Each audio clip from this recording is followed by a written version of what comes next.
아빠를 부르는 한 학생. 아버지로 보이는 남자는 무릎을 꿇고 있습니다. 뭔가 조금 곤란한 상황으로 보이는데요. 학교 폭력에 관한 건인 것 같아 보입니다. 상대방의 아버지는 정치 쪽에 줄을 대신다는데 결국 굴복한 아버지와 딸. 딸 민지는 아버지에게 단단히 삐진 것 같아 보이네요. 아빠에게 해서는 안 될 말까지 해버립니다. 그리고는 다른 잘나가는 아빠들과 비교를 하면서 눈물을 뚝뚝 흘리는 민지. 이럴 거면 낳지 말라는 말까지 해버리네요. 그리고는 집을 나간다며 당분간 찾지 말라는 민지. 아빠는 민지를 잡지 못한 채 뒷모습만 쳐다봅니다. 그렇게 집을 나간 민지, 어디선가 누굴 째려보고 있는데 학교에서 교무실에 같이 있던 학생과 싸우고 있습니다. 그러던 중 옆에 있던 남자가 민지를 발로 차고 머리채를 잡기 시작하는데요. 온몸에 문신이 가득한 남자는 민지를 때릴 기세입니다. 그렇게 일방적인 폭행이 계속되는데 그때 빡친 여학생이 돌을 들고 달려듭니다. 돌을 머리에 찍어버린 여학생과 피를 흘리며 쓰러지는 민지. 쓰러지면서 돌부리에 머리까지 부딪히는데 흘러내리는 피의 양이 이거 큰일 난 것 같은데요. 문신남도 피를 보더니 식은땀을 흘리고 옆에 있던 친구들이 구급차를 부르려고 하자 막아서는데요. 아무것도 하지 말라며 전부 공범이라고 합니다. 자신이 어떻게든 해결해보겠다는 문신남. 어딘가에 전화를 해보지만 마음처럼 잘 되어 보이진 않네요. 여학생이 뺏어서 자신을 주영건설 주강찬의 딸이라고 소개합니다. 한편 아빠는 집 나간 민지를 밤늦게까지 기다리는데 방금 전 전화한 여학생과 문신남은 누군가를 만나 어디론가 같이 향합니다. 그리고 이 금밑발 남자는 자신이 해결해준다고 하는데 트렁크에는 민지가 죽은 듯 누워있네요. 손이 까딱하는 걸 보니 죽지는 않은 것 같습니다. 딸을 기다리다가 식탁에서 잠이 든 아빠. 눈을 떠보니 벌써 새벽이 훌쩍 지나 있는 시간입니다. 아빠는 아침이 되어 출근을 하는데 갑자기 웅성대는 사람들로 거리가 북적거리고 무슨 일인지 가서 보니 피가 가득한 참혹한 현장. 그리고 아빠는 거기서 눈에 익은 머리띠 하나를 발견하는데 교무실에서 보았던 여학생의 머리띠였죠. 그리고 어디론가 전화를 거는 아빠. 심상치 않은 말을 꺼내는데 어딘가 비밀이 많아 보이는 이 아빠는 바로 김 부장입니다. 한편 주광찬의 딸 주혜리와 문신남은 걱정이 많은데요. 문신남은 식은땀을 흘리면서 입단속 잘하라고 합니다. 그때 그들의 뒤로 나타나는 김 부장의 모습. 문신남은 김 부장의 멱살을 잡으면서 위협하는데 김 부장이 주혜리의 머리띠를 보여주는데요. 무서운 학생들한테도 겁먹지 않는 김 부장. 사실 김 부장의 과거는 엄청났는데요. 특수부대 출신이었던 김 부장은 어떠한 사정으로 인해 부대장을 협박하기도 했던 사람이었죠. 부대장을 협박해 저녁을 시켜달라고 했던 김 부장. 그리고 그냥 저녁 시켜주라고 소리치는 부대장이네요. 다시 돌아와 그런 김 부장의 멱살을 잡는 문신남. 우통을 벗으면서 김 부장을 위협하더니 순식간에 김 부장의 옷들도 찢어버리는데요. 그렇게 드러난 김 부장의 맨몸은 흉터로 가득했습니다. 순식간에 문신남을 제압해버리는 김 부장. 그리고는 딸이 어디 있냐고 문신남에게 묻습니다. 말을 하지 않자 머리띠로 목을 조이는 김 부장입니다. 그날 밤 서울의 한 주택. 웬 남자가 두들겨 맞은 채 누군가에게 싹싹 빌고 있네요. 대상은 이 양아치같이 생긴 남자. 그 남자는 무언가 받아야 하는 돈이 있는 모양입니다. 심지어는 남자의 딸을 빌미로 협박하는 모양. 그렇게 남자는 협박당하며 폭행까지 당하고 딸을 어디론가 끌고 가려고 하는 것 같은데요. 그때 집 앞에 도착한 김 부장. 집 안에 있는 남자들은 누군가 온 기척에 조금 놀라고 그때 문이 철컥하고 닫히는 소리가 나는데 반바지 남자가 거실로 나가 누구냐고 소리치지만 거실에는 누군가가 때리는 소리만 들릴 뿐이었습니다. 방 안의 남자들은 어쩔 줄 몰라 하고 누군가가 방으로 들어오는 소리가 들리자 야구방망이를 휘두르는데 반바지 남자를 미끼로 김 부장이 방 안으로 들어옵니다. 그리고 현란한 손기술로 방 안의 남자들을 제압하는데요. 그 틈을 타 리더로 보이는 남자가 창문을 넘어 도망갑니다. 김 부장이 잡아보려 했지만 살짝 늦었네요. 창문을 넘은 남자는 전력 질주를 하는데 무언가에 걸려서 넘어지고 맙니다. 김 부장이 설치한 잘 보이지 않는 가는 실들이었네요. 그렇게 넘어져서 피를 흘리고 있는 남자 뒤로 김 부장이 다가옵니다. 그리고 이번엔 김 부장한테 맞아서 피가 흐르네요. 김 부장은 남자의 복면을 벗겨내고 윗사람들과의 영랑망을 물어보는데 순순히 답하지 않자 남자의 팔을 꺾어버립니다. 그러자 남자는 자기들이 촉법소년이라며 도발을 하는데 김 부장은 전혀 개의치 않고 가방에서 무언가를 꺼냅니다. 가방 안에 있는 건 바로 권총이었네요. 권총을 조립해 남자에게 겨누는 김 부장. 다리를 그대로 쏴버립니다. 그리고 남자의 핸드폰을 뺏는 순간 오는 알람. 민지를 배에 태운다는 카톡이 온 것인데요. 마지막 카톡은 민지가 죽은 걸 확인했다는 내용입니다. 카톡을 보고 망연자실한 김부장. 충격에 들고 있던 가방을 떨어뜨리는데요. 그때 금밑발 남자가 타고 있던 차에 진동이 울리는데 옆자리 남자의 핸드폰으로 전화가 온 것이었죠. 뭔가 수상쩍었던 금밑발은 대화방을 폭파시켜버리고 이에 김부장은 문신남에게 다시 물어봅니다. 그리고는 어떻게든 다시 연락을 해보라며 덤벼드는데 그때 뒤에서 누군가가 김부장을 칼로 찌르는데요. 범인은 아까 돈을 못 갚은 남자. 채무 탕감을 빌미삼아 찔러봤지만 상대는 김부장. 그대로 칼을 들고 문신남을 찌르려는데 경찰들이 난입합니다. 이미 누군가가 신고해 근처는 경찰이 한가득이었죠. 그렇게 경찰서로 잡혀간 김부장과 남자들. 김부장은 무언가를 생각하는 듯 조용히 잡혀 있는데요. 경찰 한 명이 김부장의 신원을 조회해 보는데 김부장의 신원 조회가 막혀 있는 상황이었죠. 그때 증거물로 챙겼던 핸드폰 벨소리가 울리고 김부장의 핸드폰인 듯 우리 딸이라 저장되어 있는 전화였죠. 그때 문신남에게 얻어맞고 엎드려 있던 김부장인데 어느새 수갑이 풀려 있는 걸 봐버린 경찰. 그렇게 경찰서는 초토화가 되어버립니다. 그리고 맨정신인 경찰 한 명에게 조용히 하라는 사인을 주는 김부장. 그렇게 민지에게 다시 전화를 거는데 받지 않자 어디론가 향하기 시작하는 김부장입니다. 다음날 단 한 명에게 초토화된 경찰서에 누군가 접근하고 경찰들이 제지하지만 아랑곳하지 않는데요. 오히려 경찰들의 따귀를 올려붙이는 남자. 국가특수임무부 국장 강국철이었죠. 그는 김부장을 쫓고 있는 것으로 보였는데 김부장의 위치가 조금 이상합니다. 바로 하얀 태권도장이라는 장소. 김부장이 태권도장으로 들어오는데요. 그런 김부장을 웃음으로 맞이하는 이 남자. 친구 성한수를 찾아간 김부장이었죠. 그리고는 다짜고짜 자신이 쫓기고 있다고 하는데 그 순간 김부장을 쫓아온 특임대 요원들. 그리고 예전 성한수의 아들을 구해줬던 이야기를 하는데 성한수는 그 빚을 아직도 마음에 가지고 있었던 것이죠. 그렇게 도장을 나가는 둘 앞에 아이와 함께 올라오는 누군가. 바로 특임대 국장 강국철이네요. 순식간에 강국철을 공격한 성한수. 성한수의 발차기를 맞고 계단 밑으로 떨어지는데요. 올라오는 요원들 역시 성한수가 상대합니다. 그리고 특임대 요원들은 성한수의 이름을 듣고 놀라죠. 바로 국가대표 출신 레전드 태권도 선수였던 것입니다. 한편 특임대들을 정리하고 출발한 김부장과 성한수. 태권도장 차인데 뒷좌석이 무슨 국정원급이네요. 그 좋은 시설로 찾아낸 핸드폰의 위치. 바로 마북고등학교였습니다. 곧바로 그곳으로 향한 김부장과 성한수. 고등학생들이 생긴 게 무슨 30대처럼 생겼습니다. 당연히 개무시하고 정문으로 입장하는 두 사람. 학생이 화난 듯 김부장의 어깨를 붙잡는데요. 그냥 냅다 잡아 던져버리는 김부장. 그리고는 민지를 본 적 없으면 막지 말라며 가버립니다. 학교의 교무실을 장악한 건 복싱대회 3체급 무패의 신성호. 그런 건 모르겠고 냅다 돌진하는 김부장이네요. 교무실까지 직진으로 돌입합니다. 그런 김부장을 쳐다보는 신성호. 그리고 신성호의 앞주머니에 보이는 민지의 핸드폰. 김부장은 당연히 민지의 핸드폰을 기억하고 있었죠. 김부장은 바로 신성호에게 다가가고 그 휴대폰은 어디에서 났냐고 물어보는데요. 정신 못 차리고 또 이상한 짓거리를 합니다. 이상한 짓거리 보고 제대로 빡친 김부장. 신성호를 그냥 두들겨 패버립니다. 그러니까 왜 이상한 짓을 하니. 아파서 뒹굴거리는 신성호와 말리는 성한수. 사실 휴대폰은 대포폰으로 쓰려고 모아둔 폰들 중 여자 폰들만 따로 빼서 가지고 왔던 것이죠.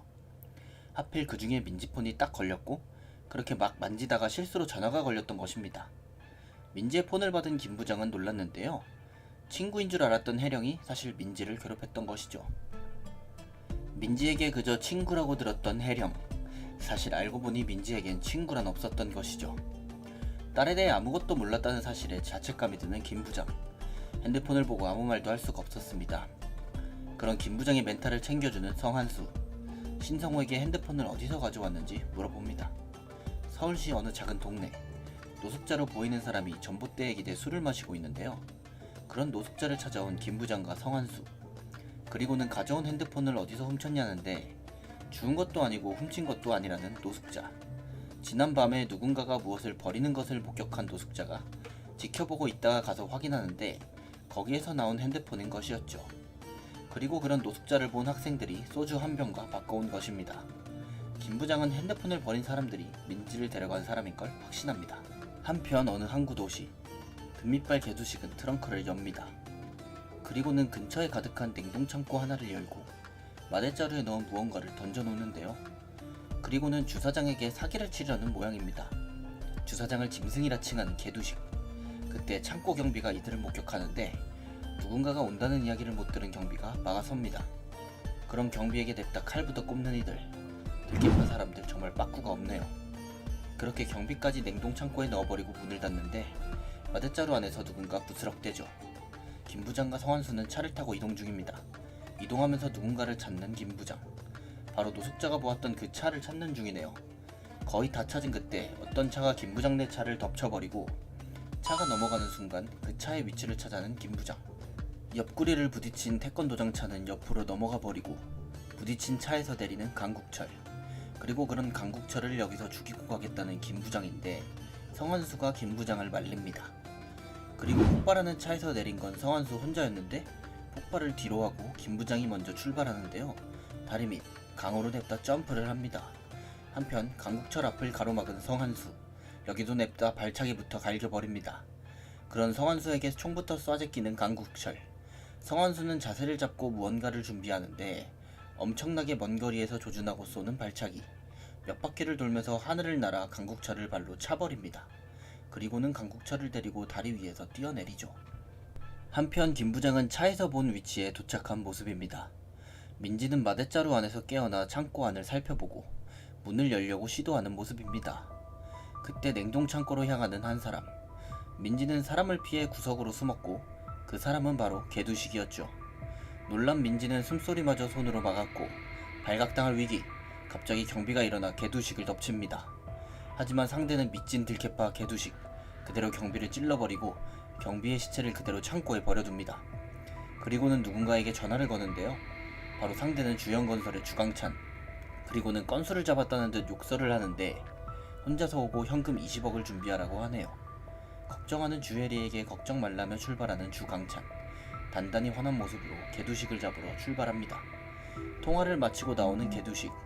냉동창고 문을 닫으려다 민지와 눈이 마주치게 됩니다. 민지는 냅다 냉동창고 문을 닫아버리네요. 손잡이에 빠르르 끼어 막아놓고는 버티게 됩니다.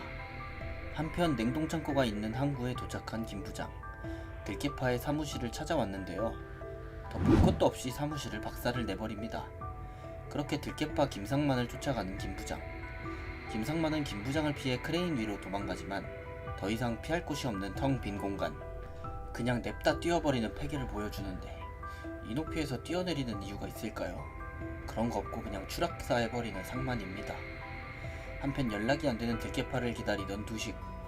겨우 연락이 닿은 부하들은 사무실에 와보지만 이미 털린 뒤 김부장은 다른 들깨파인 버거를 쫓아왔고 차 안에 있다고 안심하는 버거지만 차보다 더 센 건 김부장이었습니다.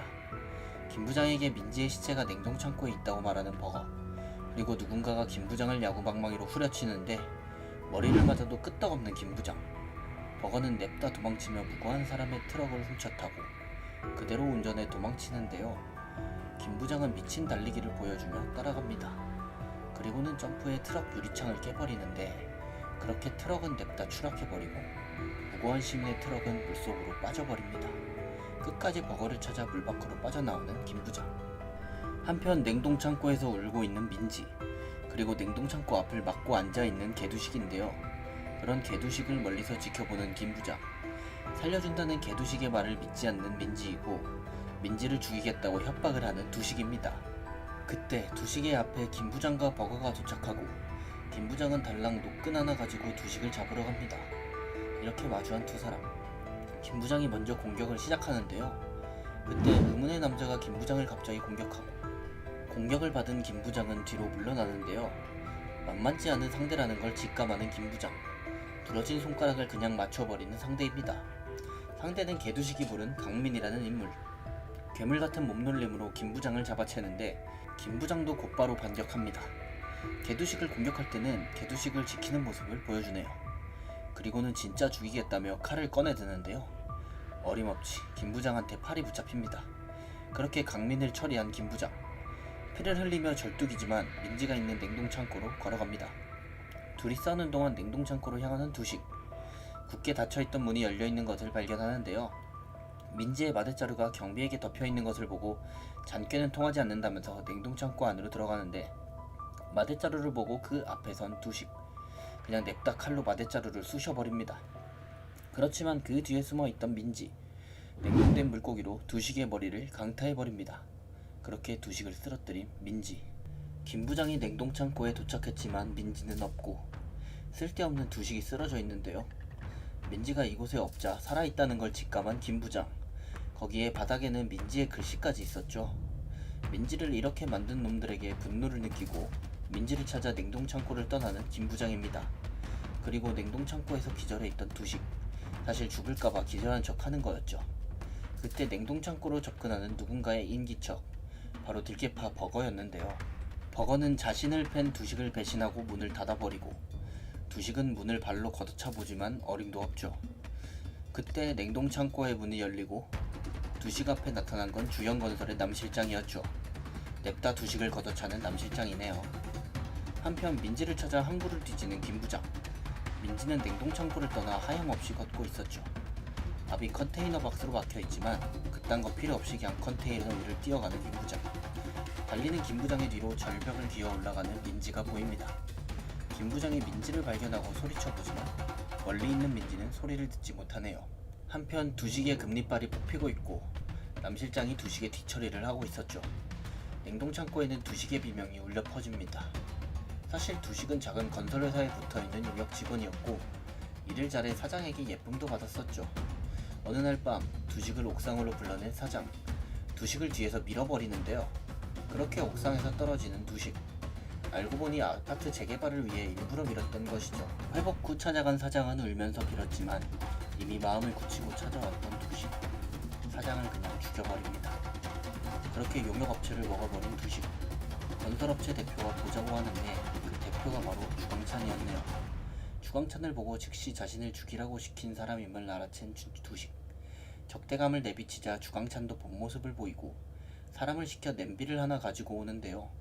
시골에서 개를 길들일 때 쓴다는 방법을 두식에게 사용하고 그렇게 두식은 주광찬에게 무릎을 꿇고 말죠. 이가 다 뽑히고 서럽게 울고 있는 두식. 그런 두식에게 다시 기회를 준다는 남실장이지만 이미 한번 겪어본 두식은 물러서지 않습니다. 담배 한 대만 달라고 부탁하는데 그러고는 인생이 어떤 맛인지 아냐고 하고 눈치챈 남실장이 막으라고 소리치지만 이미 혀를 물고 자결한 두식. 두식을 마무리한 남실장은 민지를 찾으라고 합니다. 한편 민지를 따라 절벽을 오른 김 부장. 민지는 어디에 있는 걸까요? 남실장은 일을 끝낸 뒤 보고를 하지만 받지 않고 주광찬이 타고 있는 차는 도로 위. 무슨 일인지 그곳에 민지가 타고 있습니다. 주광찬은 비서에게 씻겨서 자신에게 보내라는 말을 하네요. 한편 김 부장은 누구에게 전화를 거는데요. 필요한 게 뭐냐는 전화 속 남자. 김 부장은 살인 면허가 아직 유효하냐고 물어봅니다. 전화를 마치고 뛰어가는 김 부장을 쫓아오는 누군가. 오토바이를 타고 따라온 성환수였습니다. 주광찬은 비밀 별장으로 와 샤워를 하고 남실장에게 현재 위치를 알려줬다는 보고를 받습니다. 민지 역시 주광찬의 앞에 있었죠. 주광찬과 민지가 있는 방은 적막에 휩싸이고 해리의 친구인 줄 아는 주광찬이 먼저 입을 여는데 민지는 하나도 기억이 나지 않는다고 잡아뗍니다. 하지만 주도 면밀한 주광찬. 민지가 거짓말을 하고 있다는 사실을 이미 알고 있었죠. 민지가 차에 타자마자 그 사실을 알고 있었다고 합니다. 그리고 부하를 시켜 민지를 처리하라고 하는데 한 팀장은 민지에게 주사를 놓으려 하고 그 순간 별장에 벨이 울리는데 바로 강국철의 차가 별장으로 찾아온 것이었죠.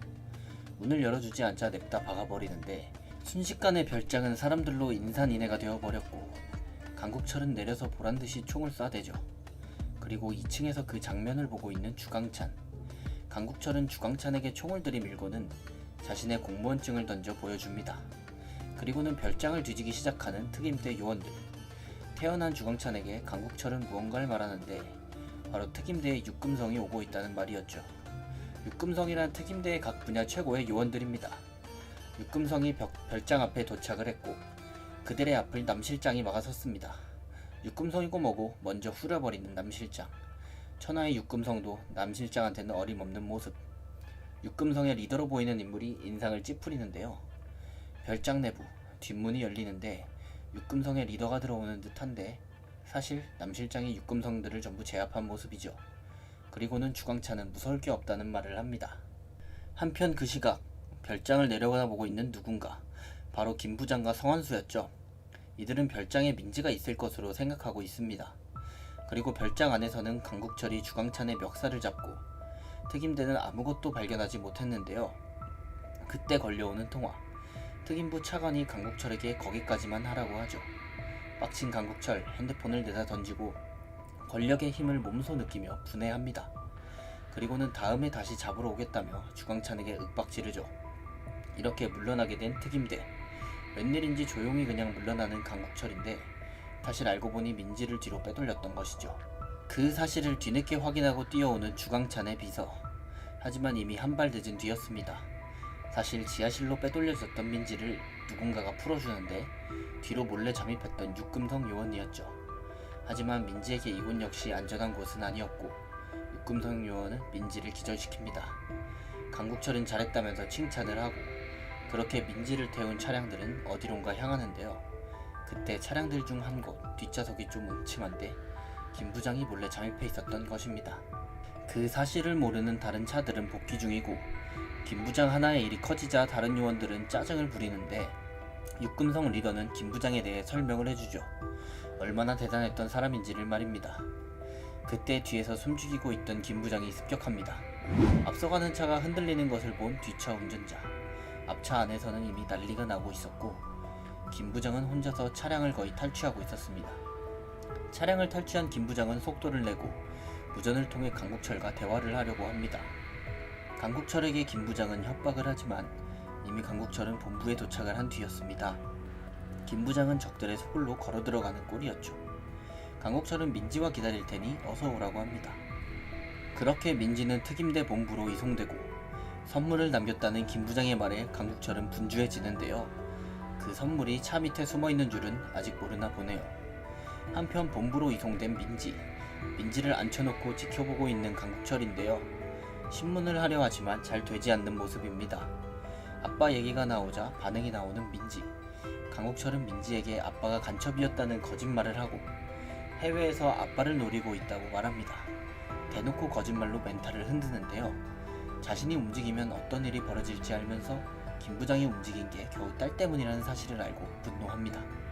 그리고는 밖에 요원들에게 김 부장을 보면 사살하라고 하죠. 이 대화를 듣지는 못한 민지. 요원 뒤쪽에 무언가 익숙한 얼굴을 보게 되고 그런 민지의 표정을 본 요원. 허튼 생각하지 말라는 말과 함께 뒤쪽으로 나가 정찰을 해보려고 하는데요. 그런 요원 위 천장에 붙어있는 성한수. 순식간에 내려오면서 요원을 공격합니다. 그 모습에 놀라는 민지의 앞에는 열려있는 문과 성한수가 있었죠.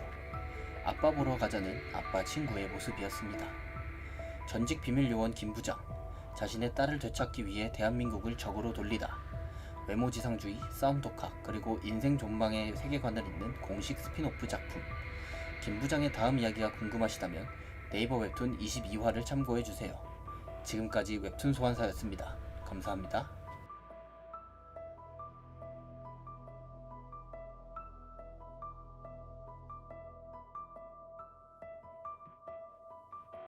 길을 건너는 어린아이를 덮치는 자동차. 위험해 보이는 이 순간에 아이 쪽으로 빠르게 다가가는 무언가. 순식간에 아이를 구해내고 거친 숨을 몰아쉬는데요. 아이를 구해낸 사람은 학생으로 보이는 한 남자. 자신의 능력으로 아이를 구해 다행이라고 생각하는 이 학생의 이름은 서지우. 아이가 위험해 자신도 모르게 능력을 사용했다고 생각합니다. 집으로 돌아간 지우는 고양이를 키우는 듯한데요. 고양이들은 밥을 줘도 먹지를 않고 어디론가 향합니다. 고양이들을 따라간 지우는 피가 묻은 다친 고양이를 발견하게 되고 그 고양이를 자신의 집으로 데려가게 됩니다. 그리고 놀랍게도 자아를 가지고 있는 그 고양이의 마지막 기억은 사람의 기억이었는데요. 자신이 다른 생명체로 변환을 했다는 내용입니다. 그리고 깨어난 고양이를 보고 안도하는 지우. 그런 호구 같은 지우의 모습을 보고 어색해하는 고양이. 지우는 고양이에게 밥을 챙겨주기 시작하고 사람이었던 고양이는 아직도 자신이 사람인 줄 아네요. 그리고 고양이의 상태를 확인하려 고양이를 드는데 사람의 말로 말을 하는 고양이.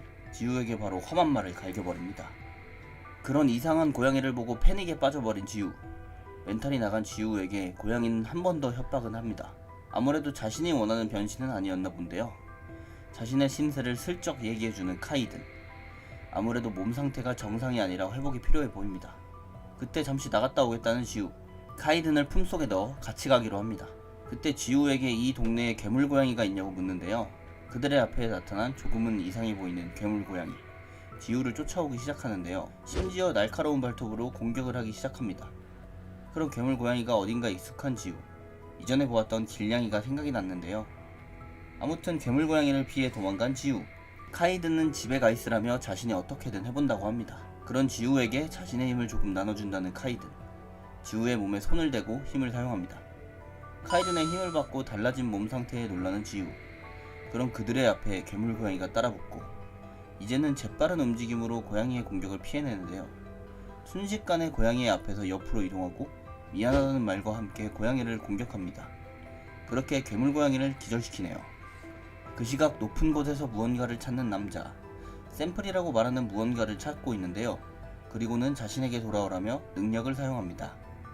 한편 괴물 고양이를 자신의 집에 데려온 지우. 엄청나게 컸던 괴물 고양이는 굉장히 작아진 상태인데요. 지우는 카이든에게 자신이 능력이 있다는 걸 비밀로 해달라고 합니다. 카이든은 이미 그런 능력에 대해 잘 알고 있는 것으로 보이죠. 이런 능력을 가진 사람을 각성자라고 부르는데요. 그런 카이든을 보고 눈물을 글썽이는 지우. 사실 그간 각성자라는 사실에 마음고생이 심했나 봅니다. 그때 아까 그 남자가 사용한 기운이 지우네로 향하고 카이든은 이미 그 기운을 눈치를 챘는데요. 괴물 고양이는 눈을 뜨고 지우네를 박차고 나가기 시작합니다. 그런 고양이를 찾으러 나가겠다는 지우. 지우가 신경 쓰이는 카이든은 같이 나가겠다고 합니다. 다시 고양이를 찾으러 나온 둘.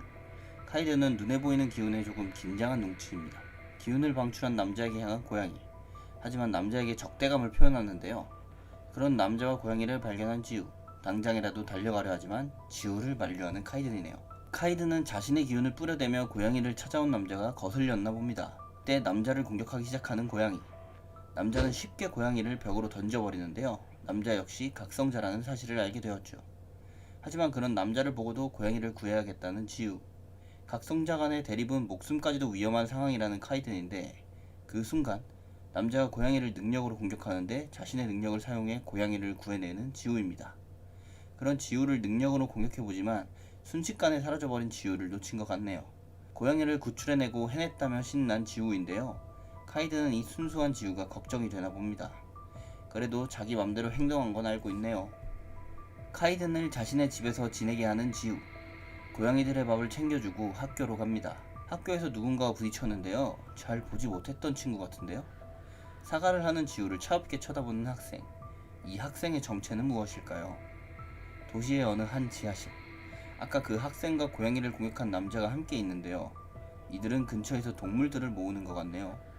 그리고 우인이라고 하는 학생을 험하게 대하는 남자입니다.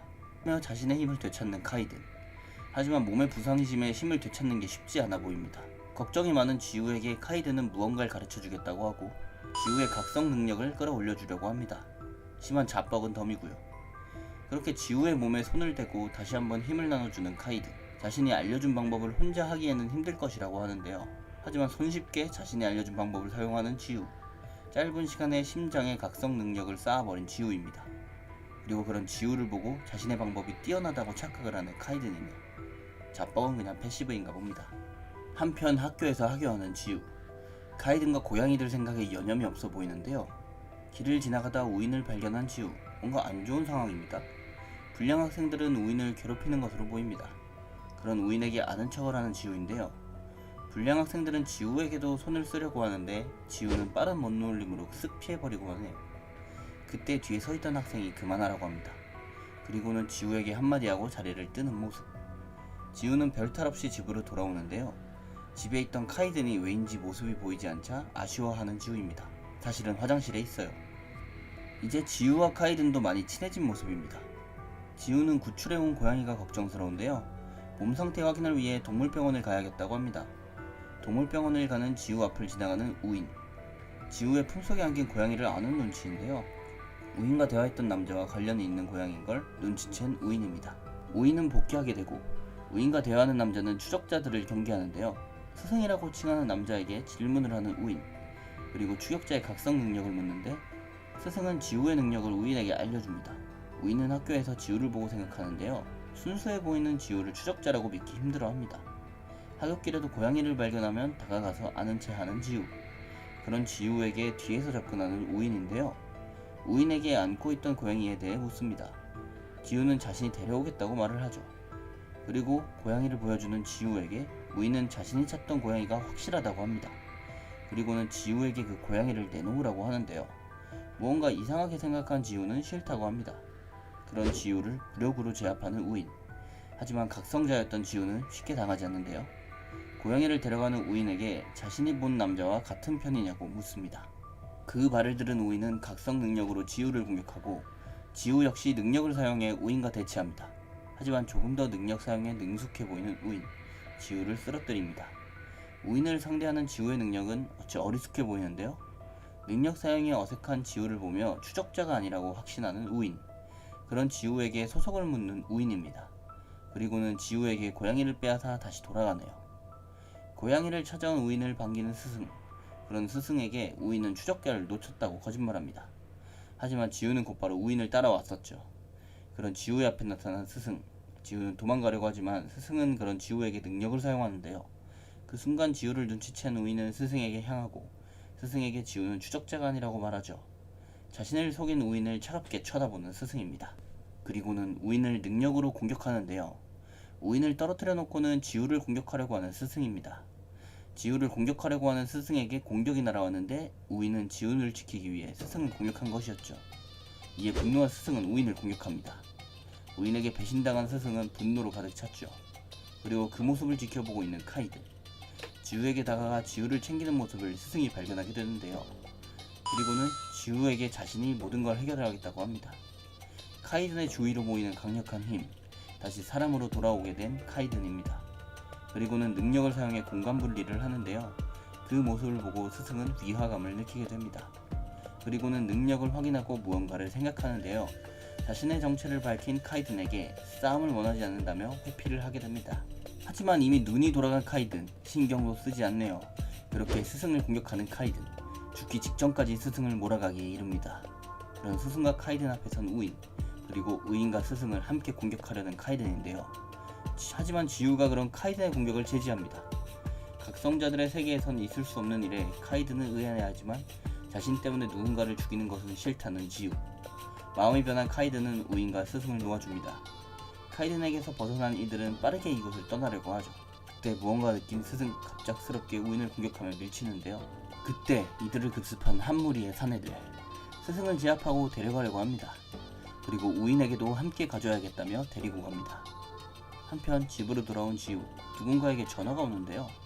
누군지 알 수 없는 수화기 너머의 사람. 갑작스럽게 만나서 이야기를 하고 싶다고 하는데 이미 지우의 집 앞에 도착해 있네요. 어느 곳에서 지우의 각성 능력을 알아채고 접근한 것인데요. 지우에게 믿음을 주기 위해 자신의 능력도 보여줍니다. 자신들이 관리하는 구역이기에 지우를 도와주겠다는 남자. 그리고는 다음에 다시 연락하겠다며 사라집니다. 이 남자는 자신의 상관에게 보고를 하는데요. 상관으로 보이는 이 여자는 누구일까요? 한편 일전의 싸움으로 다친 지우. 학교로 돌아가지만 이전에 만났던 불량 학생들을 만나고 불량 학생들은 다시 지우를 괴롭힙니다. 이들은 그때 함께 있던 우인이 마저 찾는데요. 우인이를 위험에 떨어뜨릴 수 없었던 지우가 막아섭니다. 그렇게 불량 학생들을 공격하는 지우. 그때 선생님이 반에 들어오면서 상황은 정리됐고 지우에게 맞은 학생들은 그때 같이 있던 학생에게 가는데 자신들을 때린 사람이 지우라는 것을 일러 바치네요. 집으로 돌아온 지우. 카이든은 지우를 못마땅해 합니다. 그렇게 시작된 지우의 훈련. 카이든은 지우의 육체를 단련시키려고 하죠. 역시 천재적인 지우. 순식간에 알려준 걸 따라합니다. 그런 지우의 천재성을 보고 놀라는 카이든이죠. 그렇게 하루하루 단련을 하는 지우. 학교가 끝나고 불량 학생들이 다시 지우를 찾는데요. 조용한 곳으로 지우를 불러내는데 지우에게 싸우자고 말을 하는 이 학생. 지우는 빠르게 학생을 공격하는데 빠른 지우의 주먹을 순식간에 낚아챕니다. 지우의 배에 힘을 실은 주먹을 날리는데요. 자신 또한 지우와 같은 각성자라고 소개하는 지석. 지석의 손을 능력으로 빠져나온 지우는 카이든이 알려준 방법으로 지석을 공격하려 합니다. 하지만 지우보다 한 수 위의 스피드를 가진 지석. 순식간에 지우를 제압하는데요. 지우를 공격하려던 주먹을 멈추게 됩니다. 지우가 부상당한 사실을 알고 멈춘 것이었죠. 그리고는 기운 빠지면서 그냥 가버리는데요. 그렇게 혼자 남은 지우는 아무것도 못한 자신의 무력감을 느낍니다. 지석이 지우를 공격한 것을 알게 된 구인혁. 왜인지 모르게 누나를 엄청나게 무서워하는 지석인데요. 바로 뒤에 자신의 누나가 와 있는 것을 느낀 지석. 안 봐도 엄청나게 혼날 것 같네요.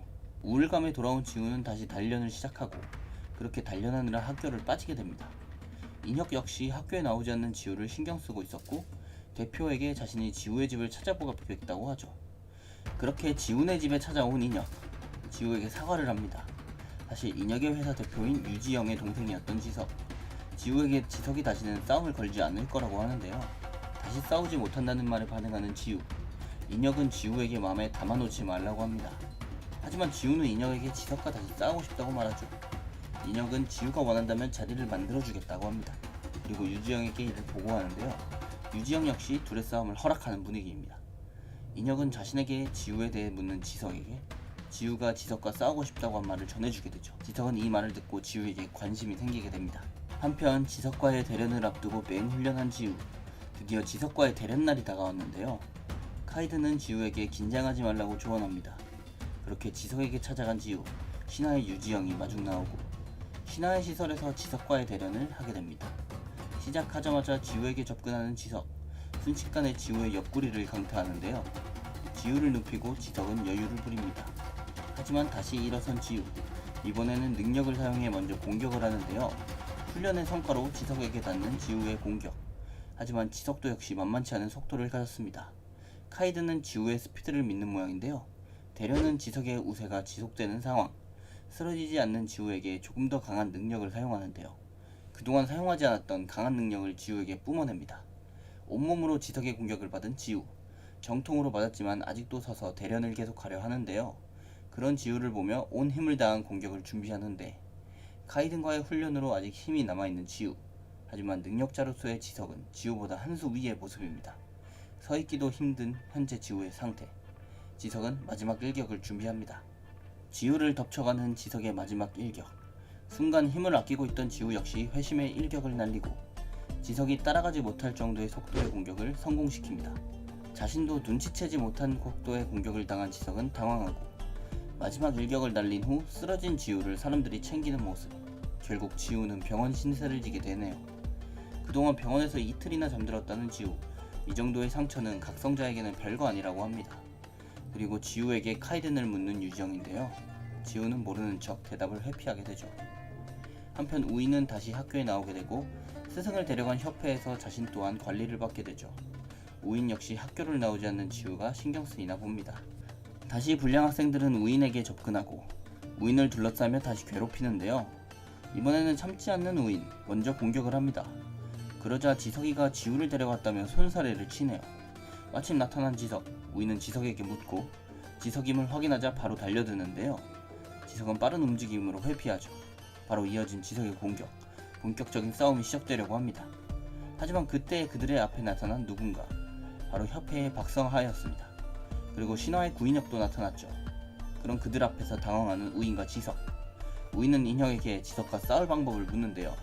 그렇게 그들도 다시 신화의 시설로와 대련을 합니다. 서로 자신의 능력을 내뿜는 둘, 우인이 먼저 지석을 빠르게 공격하는데요. 지석이 빠르게 반격하기 시작합니다. 역시 각성자로서의 능력이 출중한 지석이 앞서는 모습. 하지만 우인 역시 반격을 시작하는데요. 알 수 없는 능력을 사용해 지석을 공격합니다. 지석 역시 질 수 없다는 듯 자신의 능력을 사용하고 순식간에 능력을 뿜어내며 우인을 공격하죠. 우인을 보며 각성자로서의 재능을 엿본 박성화입니다. 그때 뒤에서 나타나는 지우와 카이든, 우인은 아껴놨던 힘을 방출하기 시작하는데요. 그 힘으로 지석을 공격하는 우인, 둘의 싸움은 점점 커져만 갑니다. 그때 둘의 싸움을 막는 인혁과 성화, 지석을 막은 인혁과 더 싸우고 싶은 지석입니다. 그리고 인혁은 우인에게 싸우는 이유에 대해 묻고 지우는 우인에게 지석과의 싸움은 자신이 원해서 했다고 말하죠. 그렇게 셋은 같은 병실에 입원하게 됩니다.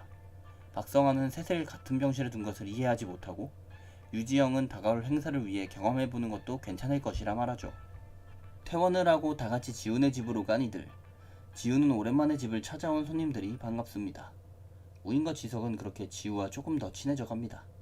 한편 협회와 함께 간 우인의 스승 델레인 박사, 우인과 지석이 싸운 소식을 박성화에게서 전해 듣는데요. 우인을 생격하며 피식 웃는 박사입니다. 그리고 우인에게 델레인 박사의 위치를 말해주는 박성화, 우인을 협회 소속으로 만들고 싶어하는 눈치입니다. 주인공네가 없는 학교, 불량 학생들은 자신들을 무시하는 지석이 마음에 들지 않고 그렇게 자신을 욕하는 친구들을 뒤에서 보고 있는 지석, 그리고 그런 그들의 말을 들은 지우입니다. 지우는 지석이 듣고 있는 줄도 모르고 지석의 편을 드는데요. 그런 지우가 밉지는 않은 지석입니다. 한편 오랜만에 학교로 등교하는 지우네들. 담임선생님은 오랜만에 보는 지우를 걱정하는데요. 사실 신화에서 이들을 전부 교통사고로 위장했던 것이죠. 대련 이후 셋이 자주 뭉치게 된 이들. 다시 함께 지우네로 오는데요. 그때 신화 측에서 크라인 형제에 대한 정보를 듣게 됩니다. 크라인 형제는 각성자들 사이에서도 악질인 악당들이었죠. 협회 소속 박성환은 이들을 쫓게 됩니다. 크라인 형제는 델레인 박사를 찾는 것 같네요. 학교에 다시 나가게 된 지석. 불량 학생들은 다시 본 지석에게 접근하고 계속해서 자신들을 무시하는 지석에게 말을 겁니다. 하지만 지석은 이들을 여전히 무시하기만 하는데요. 우이는 자신의 학교가 끝난 뒤 자신의 아지트로 향합니다. 자신의 아지트 문이 열려있는 것을 눈치챈 우인. 그런 우인 앞에 나타난 의문의 사내, 바로 크라인 형제였는데요. 그는 델레인 박사의 위치를 묻습니다.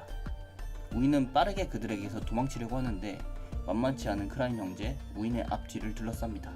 그리고 능력을 사용하면서 우인을 협박하는데요. 우인 역시 재능 있는 각성자이죠. 순식간에 크라인 형제를 공격하고 도망가려 합니다. 하지만 상대는 각성자 사이에서도 소문이 자자한 범죄자. 델레인 박사의 제자 역할을 했던 우인이 감당하기에는 벅찬 상대입니다. 순식간에 우인을 덮치는 크라인 형제. 우인의 발밑에서 터지는 그들의 능력인데요. 그렇게 전투불능이 되며 크라인 형제에게 당하고 맙니다. 하지만 크라인 형제는 우인의 재능을 보며 죽이지는 않는 것 같네요. 협회 소속 박성환은 우인의 신변에 이상이 생긴 것을 눈치채는데 신화 역시 우인의 위치를 지석에게 묻고 우인이 걱정된 지우는 우인애를 가본다고 하는데요. 툴툴대면서 따라가는 지석. 우인애에 도착한 두 사람. 어딘가 휑해 보이는 우인의 방을 보게 되고 마음 약한 지우는 우인이 신경쓰입니다. 그때 우인의 방에 들어오고 있는 협회 사람들. 이들도 크라인 형제의 뒤를 쫓고 있었던 것이죠. 우인은 자기들이 찾을 테니 돌아가라고 하는데요. 그때 근처에서 싸움의 흔적을 찾은 두 사람. 우인과 크라인 형제의 흔적임을 눈치채고 지석은 신하 측에 이 사실을 말하게 됩니다. 직감적으로 우인이 당했음을 느끼는 지우. 근처에서 우인을 찾으러 갑니다. 그때 크라인 형제에게 잡혀간 우인은 고문을 당하고 있었는데요. 악랄한 듀라는 자신의 능력으로 우인을 괴롭히고 있었죠. 크라인은 우인에 이어서 협회 측 요원들도 잡아왔습니다. 거처를 옮기려는 이들을 발견한 지우. 크라인 형제를 막으려는 지우와 그런 지우가 못마땅한 지석. 크라인 형제가 타려는 차를 공격하는데요. 결국 지석이 지우 대신 손을 씁니다. 우인에게 자신들이 왔음을 알리는 지우. 지석은 크라인 형제에게 엄포를 놓지만 이 악당들이 지석의 말에 쫄 리가 없었죠. 자신들이 누구인지 아는 지석을 눈치챈 이들. 악당답게 자신들의 존재를 아는 지석을 공격하려고 합니다. 지우에게 우인을 맡긴 채 크라인을 상대하려는 지석. 성공 필승, 먼저 공격을 하는데요. 그런 지석의 공격을 손쉽게 막아내는 크라인. 그 틈에 지우도 능력을 사용해 우인을 구해내고 듀란의 공격을 빠르게 회피해냅니다. 한편 지석의 공격을 무시한 채 지석에게 접근한 크라인. 지석을 공격하지만 지석 역시 빠르게 회피하는데요. 지우는 우인을 구출해내고 우인의 구속을 풀어줍니다. 많이 다친 우인은 지우에게 도망치라고 하네요. 이들을 본 듀란은 어이없어하고 즉시 지우를 향한 공격에 들어가는데 지우의 뒤에서 서포트해주는 우인. 지우도 빠른 몸놀림으로 듀란의 공격을 피해냅니다. 그러자 다친 우인을 노리는 듀란인데 듀란의 공격을 쉽게 막아내죠. 제대로 빡친 듀란, 광범위한 공격을 퍼부을 준비를 하는데 한편 지석과 크라인의 싸움. 지석이 분전했지만 크라인을 넘기에는 역부족인 상황. 지석은 연락을 남긴 구인역을 기다리고 있었고 시간을 끈다는 것을 눈치챈 크라인이죠. 크라인은 결국 시간이 지쳐지기 전에 상황을 마무리하려 하고 크라인과 지석의 싸움을 구경하던 카이드는 지석이 위험함을 감지하게 됩니다. 그렇게 지석을 향해 공격하려는 크라인. 결국 카이든이 나서게 됩니다. 고양이의 모습으로도 크라인쯤은 손쉽게 처리하는 카이든. 순간적으로 크라인은 기절하고 카이든은 폴짝 뛰어 내려오는데요. 놀라서 당황해하는 지석에게 말을 거는 카이든. 그리고는 지석에게도 자신의 존재를 얘기하지 말라는 협박을 합니다. 그 순간 도착한 유지영.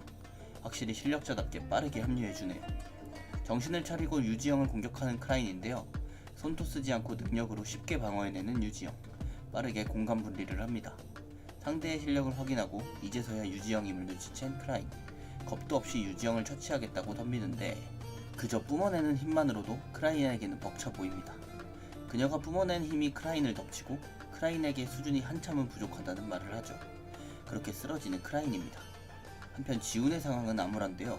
듀란이 이들을 쓰러뜨리고 다가서는데 지우를 고문하기 시작합니다.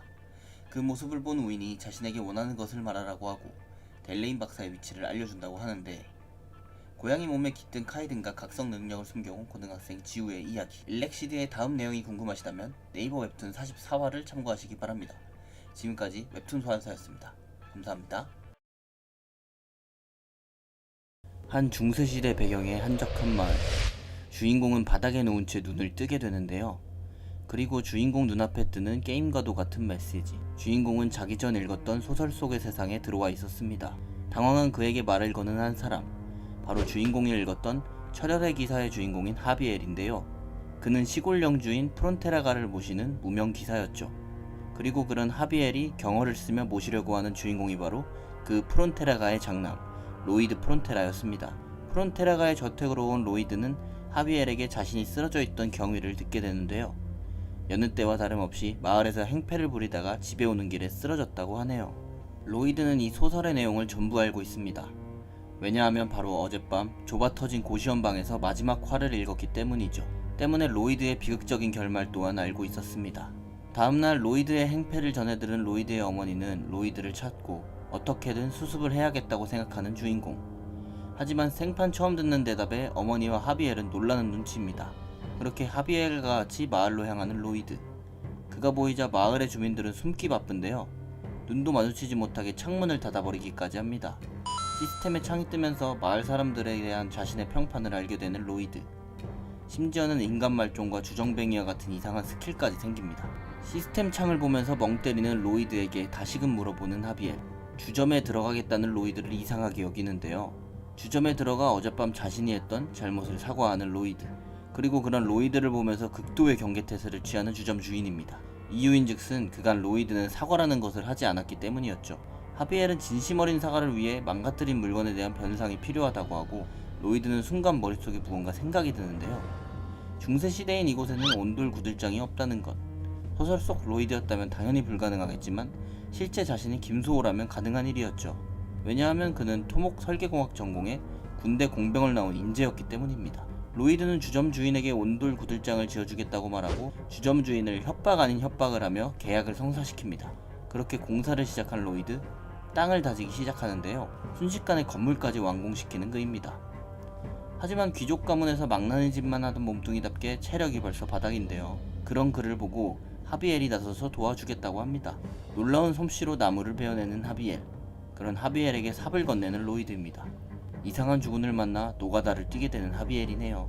이렇게 하비엘과 로이드의 노력으로 온돌방이 완성이 되었고 주점 주인과 그의 어머니는 뜨끈뜨끈한 온돌방이 마음에 드는 눈치인데요.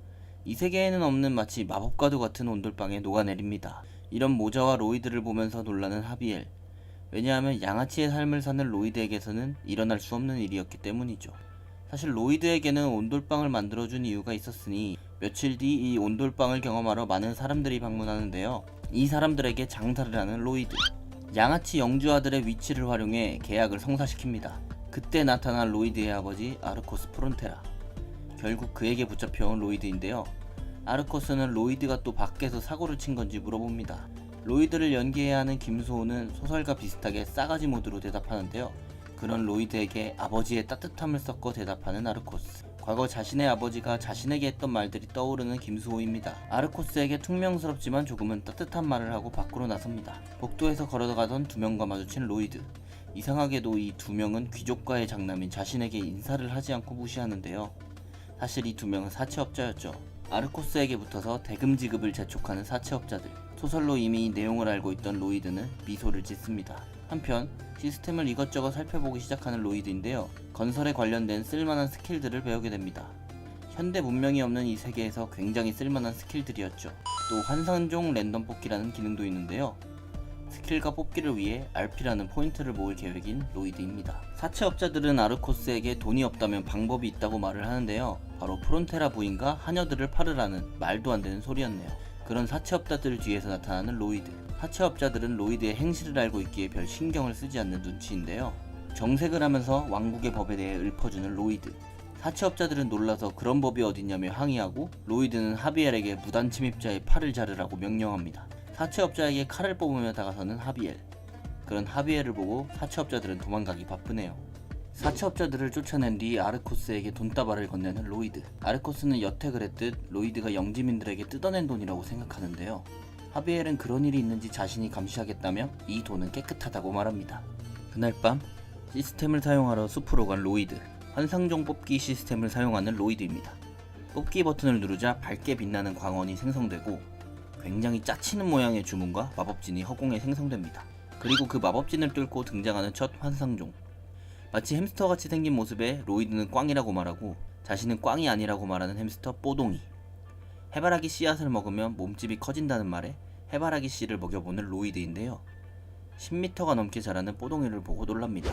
뽀동이는 땅을 파는 스킬을 가지고 있었는데요. 그런 모습을 보고 중장비 해결이라고 생각을 하는 우리의 주인공.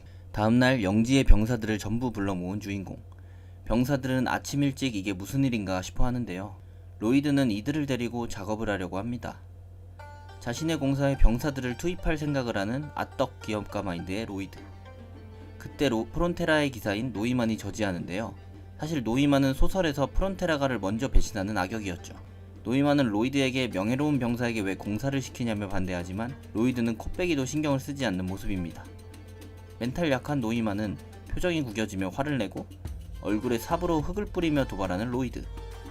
아니나 다를까 험한 말을 뱉어대며 결투를 신청하는데요. 로이드는 피하지 않고 도전을 받습니다. 그렇게 한 달 뒤 노이만과 결투를 하게 된 로이드. 당연히 자신 없어하는 로이드인데요. 그러면서 뻔뻔하게 하비엘에게 검술을 가르쳐달라고 합니다. 하비엘은 로이드 같은 개차반이 검술을 배우면 위험하다며 거절을 하는데요. 그러자 로이드는 하비엘이 거절할 수 없는 조건을 내밉니다. 하비엘은 자신이 불면증을 가지고 있는 사실을 알고 있는 로이드에게 놀랍니다. 당연히 소설을 읽은 로이드는 하비엘의 불면증을 알고 있었는데요.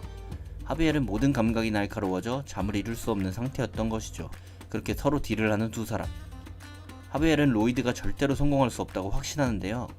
로이드 덕에 곧바로 새근새근 잠을 자네요. 날카로운 감각도 전공서적 읽어주기는 어쩔 수가 없는 모양입니다. 다음날 시작된 하비엘의 검술 수업. 수업은 연무장 50바퀴 돌기로 시작합니다. 그러자 평소 알던 사람과 다르게 군말 없이 뛰기 시작하는 로이드. 우리의 김수호는 사실 힘들었지만 평소 고시원에서 맞이해주는 가족 한 명 없이 살았던 시절을 생각하며 이 정도의 고난은 충분히 감내할 수 있다고 생각했던 것이죠. 한편 그때 노이만은 아르코스에게 로이드의 무례를 고하게 되고 아르코스는 노이만에게 크게 다치지 않을 정도로 혼내줄 것을 당부합니다. 물론 노이만은 절대 그럴 생각이 없어 보이지만요. 한 달 뒤 결전의 날. 연무장의 중앙에 서 있는 두 사람. 마음의 준비는 됐냐는 노이만과 자신있게 서 있는 로이드. 그리고 그런 로이드를 보며 마음을 졸이는 부모님입니다. 하지만 하비엘의 생각은 조금 달랐는데요. 그가 로이드의 훈련을 지켜보며 조금 달라졌다고 생각하기 때문이죠. 그렇게 시작된 결투. 고작 삽 하나를 들고 있는 로이드에게 장검을 휘두르며 달려가는 노이만. 휘두른 장검을 삽으로 간단하게 막아냅니다. 그런 로이드의 자세를 보며 군더더기 없는 실전에 특화된 기술임을 알아챈 하비엘. 로이드의 그런 검술은 바로 군대에서 배운 총검술이었죠. 실전에 특화된 기술로 노이만을 압박해가는 로이드. 사실 검술과 함께 삽질이라는 스킬을 함께 활용하고 있던 로이드입니다. 수세에 몰리자 만화를 사용하기 시작하는 노이만인데요. 만화를 이용한 공격을 로이드에게 시작합니다. 만화가 충만한 검을 마주한 로이드의 삽에서도 만화가 발현되고 그렇게 노이만을 때려 눕히는 로이드입니다. 결투의 승리를 영지민들에게 알리는 아르코스네요. 사실 소설의 내용을 알고 있던 로이드는 하비엘에게 아스라한 신법을 알려달라 했던 거였죠. 하비엘이 개발해낸 천재적인 신법이었던 아스라한 신법. 완성되지 못해 알려줄 수 없다는 말에 자신이 완성시켜준다고 하는 로이드입니다. 그렇게 방법을 쉽게 알려주는 로이드와 반신반의하며 로이드의 방법으로 신법을 완성시키는 하비엘. 다시 결투로 돌아와 결투가 끝나도 노이만을 패는 하비엘에게 그만두라고 하는 아르코스. 하지만 로이드는 테이블보 밑을 살펴보라고 하는데요. 그간 노이만이 부동산 사기꾼과 나눈 서신을 모아두었던 것이죠. 그리고 로이드는 노이만의 처분을 자신에게 맡겨달라고 하는데요. 노이만의 머리에 쥐 한 마리를 떨어뜨리고 그에 따른 처분을 요청합니다. 고작 쥐라는 말에 안도하는 노이만과 그런 노이만의 머리 위로 뽀동이를 던지는 로이드. 해바라기 씨를 먹은 뽀동이가 노이만의 머리 위로 떨어집니다. 안타깝게도 상처를 입고만 노이만. 그렇게 노이만은 영지에서 추방됩니다. 화창한 맑은 날 프론테라 영지. 영지의 한 가운데를 파고 있는 뽀동이와 로이드. 바로 영지의 로마식 도로인 아피아가도를 만들려고 하는 로이드입니다. 하비엘은 이런 지식을 어디에서 얻었는지 궁금해하고 진짜 자신이 알던 로이드가 맞는지 의심하는데요. 로이드는 우기기 스킬을 발동하면서 자신이 로이드라고 우기기 시작합니다. 거기에 활용점정으로 재빠른 화재 전환까지. 갈 곳이 있다고 하는 로이드, 변방 소도시인 루데니아 영지로 갑니다. 그곳에 있던 부동산 사기꾼 토르데스, 뒤통수를 맞고 당분간 숨어서 활동하려고 하는데요.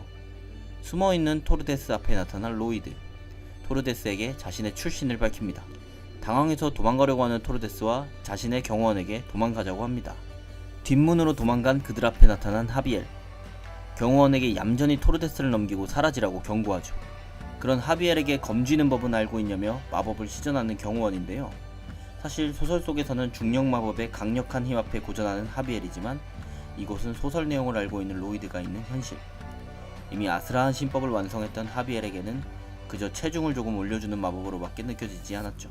그러자 토르데스에게 계약은 없던 거라며 혼자 도망가는 경호원, 다리를 잘라 법정에 끌고 가려고 하는 하비엘입니다.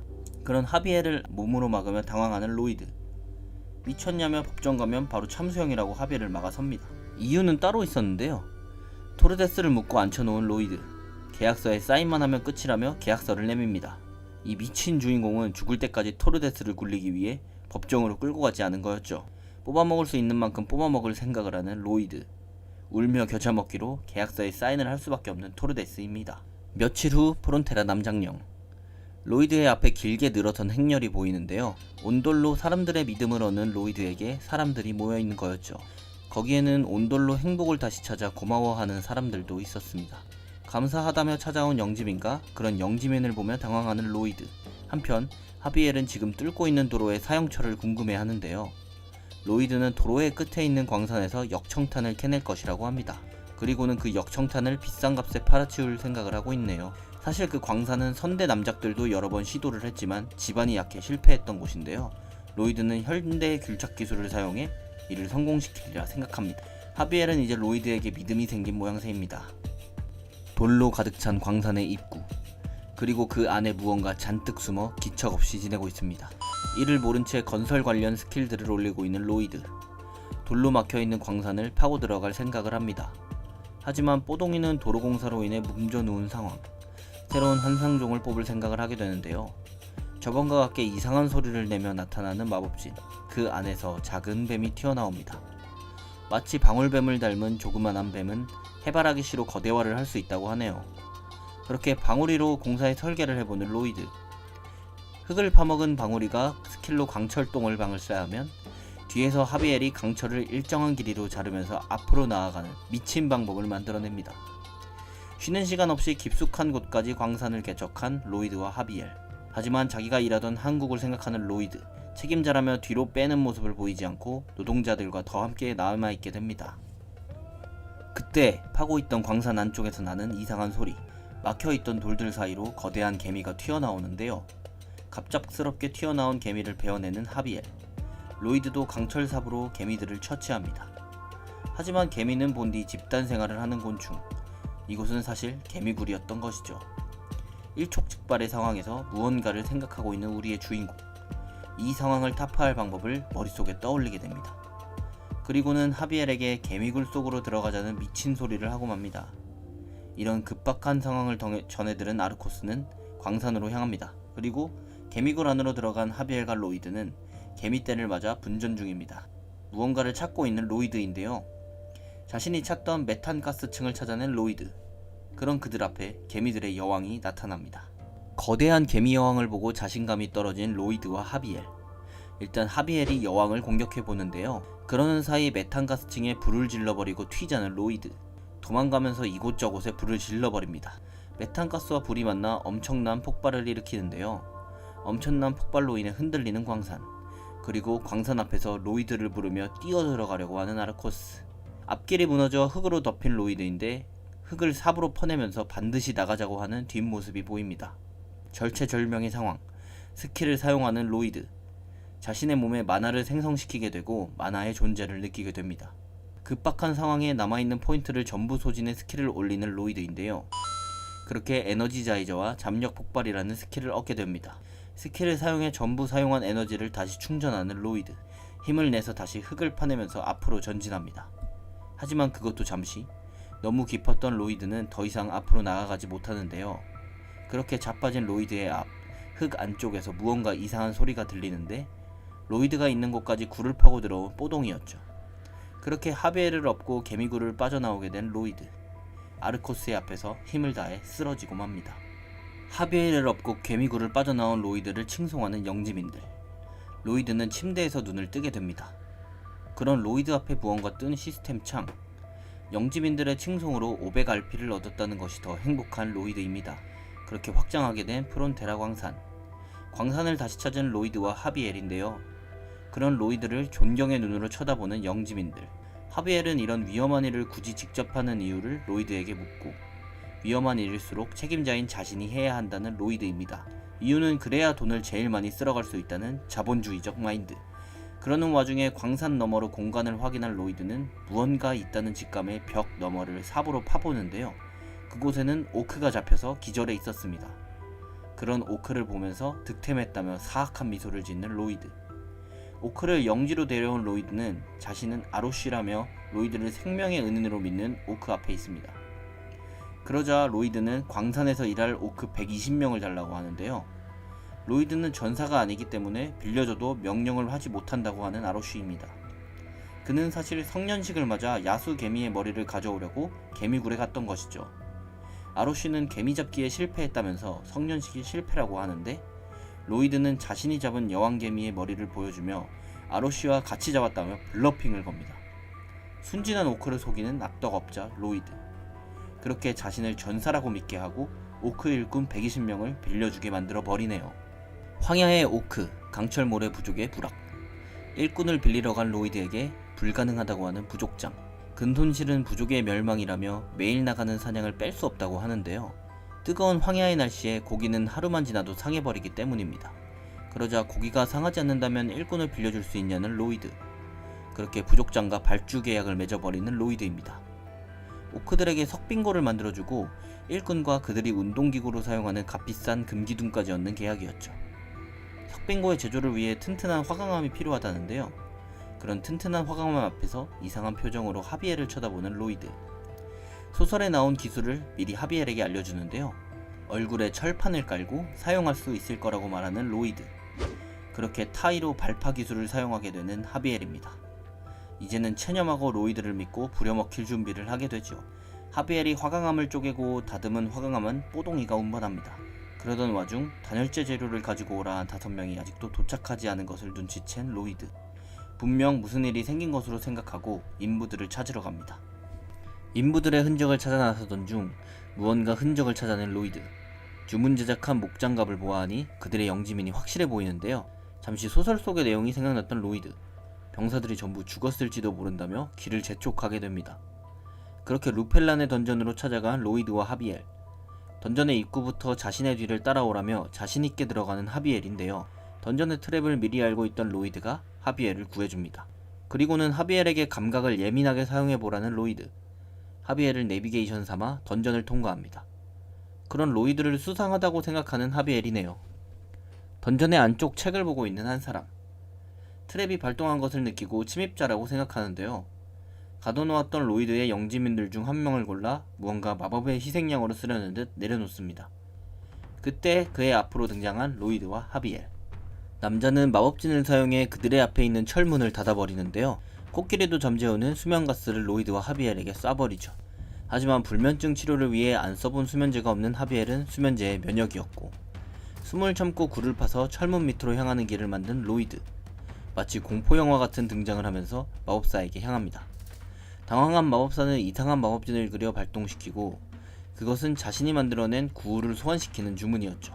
하지만 일격에 그 구호를 두 조각 내버리는 하비엘. 도저히 이들에게 이길 수 없다고 생각한 마법사는 항복을 하고, 로이드는 이 마법사에게 보상을 요구합니다. 마법사는 여기에 있는 모든 마법 도구들로 변상을 한다고 하죠. 다행히 생명에 지장이 있지는 않았던 영지민들을 구출시키고 누군가를 해치지 말라며 던전을 나서려고 하는 로이드. 그런 로이드를 뒤에서 공격하는 마법사인데요. 미리 대비하고 있던 하비엘이 마법사를 베어버리면서 상황은 끝이 납니다. 사실 소설로 미리 내용을 알고 있던 로이드가 준비시켜 놓았던 것이죠. 그렇게 영지민들을 구출해 다시 영지로 돌아가는 이들. 쇠약해진 영지민의 짐을 들어주는 로이드인데요. 그런 로이드의 뒷모습을 보며 다시 존경심을 가지는 영지민들이네요. 다시 황야의 오크 부족으로 돌아온 이들. 석빙고의 건축을 완성한 모양인데요. 하지만 내부는 바깥보다 조금 덜 더운 정도. 하지만 그게 당연하다고 하는 로이드입니다. 사실 석빙고 내부를 채울 얼음이 아직 없었던 것이죠. 얼음은 어떻게 만들 것이냐는 하비엘에 지금까지 본 적 없는 당황스러운 표정을 짓는 로이드. 혼자서 이런저런 궁리를 해보는 로이드입니다. 그리고는 좋은 생각이 났는지 씩 웃고 마는데요. 모아둔 물속으로 손을 집어넣는 로이드. 그렇게 만화를 사용하면서 거대한 얼음을 만들 생각이었던 거죠. 더운 황야에서 얼음을 만들어내 결국 석빙고를 완성한 로이드. 프론테라가의 공사를 도울 오크 일꾼 120명을 빌리는데 성공하게 됩니다. 자신들의 식량 문제를 해결해준 로이드와 혈맹 관계를 선언하는 오크 부족장이죠. 그렇게 길고 긴 시간이 지나 다시금 도착한 영지. 로이드는 상의할 일이 있어 아버지를 찾는데요. 지금 손님이 있어 응접실에 있다고 하는 하녀 샤일로와 미트로프라는 손님이라고 대답을 합니다. 그리고 먹잇감을 발견했다는 듯 웃는 로이드의 모습. 이전에 봤었던 사채업자들이었죠. 그런 사채업자들을 웃으며 반기는 로이드. 로이드의 제안 따위는 듣기도 싫다면서 거절하는 사채업자의 앞에 보디가드로 데리고 있던 아로쉬가 화를 냅니다. 역시 사악한 미소와 함께 그들을 압박하는 로이드. 이렇게 사채업자들을 처리한 로이드는 아르코스에게 걱정 말라는 말을 하고 오크 일꾼들은 광산에서 일을 시작하게 됩니다. 돈도 필요 없이 배만 부르면 일을 하는 오크들. 문제는 이들을 먹일 음식값을 위해 세금을 올려야 한다는 것. 세금을 높이기 위해 영지민들이 일할 땅을 넓힐 계획을 세우는 로이드. 늪지대를 개간해서 영지민들에게 농지로 나눠줄 생각을 하게 됩니다. 수백 년간 버려졌던 늪지대를 농지로 바꿀 생각을 하는 로이드. 혼자서 며칠 동안 늪지대의 물을 빼는 시뮬레이션을 시작합니다. 그렇게 길고 긴 노력 끝에 결국 물을 뺄 방법을 찾아내는데요. 앞으로 시작될 공사를 위해 가지고 있는 RP를 모두 쏟아부어서 환상종을 뽑으려고 하죠.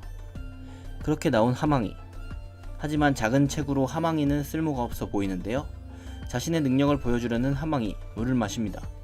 그렇게 호수의 모든 물을 마셔버리는데요. 물이 다 빠진 호수를 보면서 놀라는 로이드. 그렇게 늪지대 개간을 시작하게 됩니다. 현대식 개간으로 열흘이 지난 후 그 버려졌던 늪지대가 농경지로 변하는 모습을 보게 되죠. 그때 로이드에게 말을 타고 다가오는 한 무리.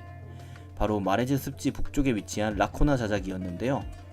당장 이곳에서 떠나라는 말을 합니다. 사실 행정상 습지의 북쪽은 라코나 자작의 땅이었기 때문입니다. 로이드에게 이러한 행정상의 이유를 말하는 라코나의 하인. 다 필요 없고 국법을 읊으며 자신의 땅이라고 밝히는 로이드입니다. 이미 로이드는 법을 자세히 알고 라코나가 찾아올 것을 예상하고 있었네요. 자신의 영토에서 나가달라는 말을 하는 로이드입니다. 영지민들은 자신들의 농경지를 지켜준 로이드에게 환호하죠. 자신이 읽었던 소설 속의 이 세계로 떨어져 로이드로 환생한 김수호가 벌이는 영지 부흥기. 역대급 영지 설계사의 다음 이야기가 궁금하시다면 네이버 웹툰 28화를 참고해주세요. 지금까지 웹툰 소환사였습니다. 감사합니다.